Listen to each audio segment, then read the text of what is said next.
नमस्ते स्टूडेंट, स्वागत है आपका हमारे चैनल में। तो आज हम पढ़ेंगे क्लास 9 की मैथ्स, जिसका चैप्टर नंबर फर्स्ट है, जिसका नाम है संख्या पद्धति। इसकी एक्सरसाइज 1.1 हम इस वीडियो में कंप्लीट कवर करेंगे।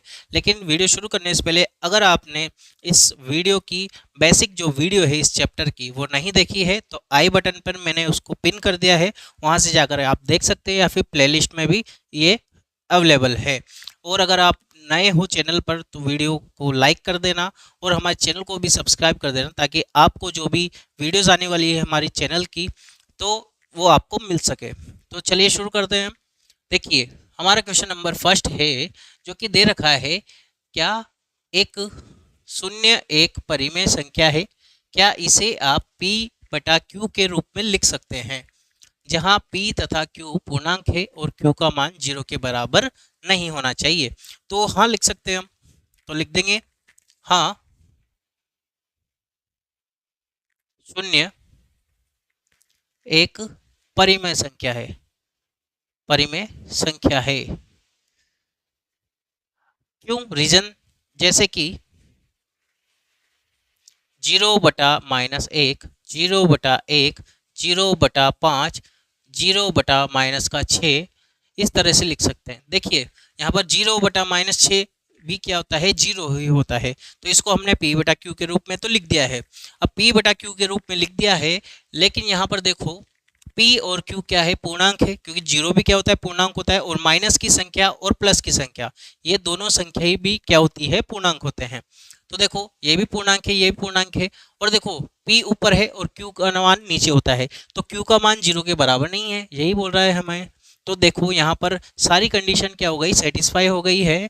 तो यहाँ पर हम लिख सकते हैं, अतः शून्य एक परिमेय संख्या है जहां p तथा q पूर्णांक है तथा q का मान 0 के बराबर नहीं है। और ये हो गया हमारा इसका फर्स्ट क्वेश्चन कंप्लीट। सेकंड वाला है जो कि हमें दे रखा है, 3 व 4 के मध्य में 6 परिमेय संख्या ज्ञात करनी है।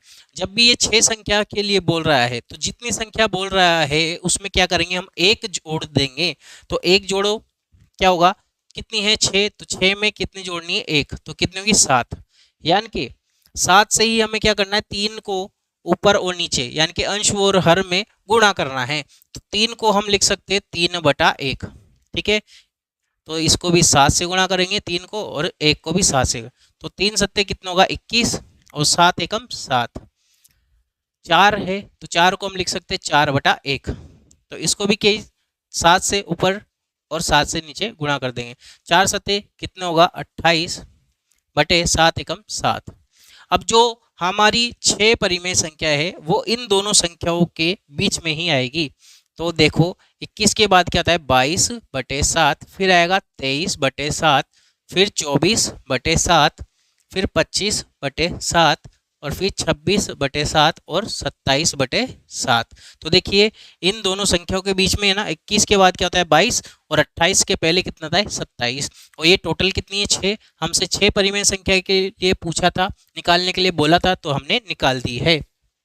अगला है 3/5 व 4/5 के बीच 5 परिमेय संख्या हमें ज्ञात करनी है।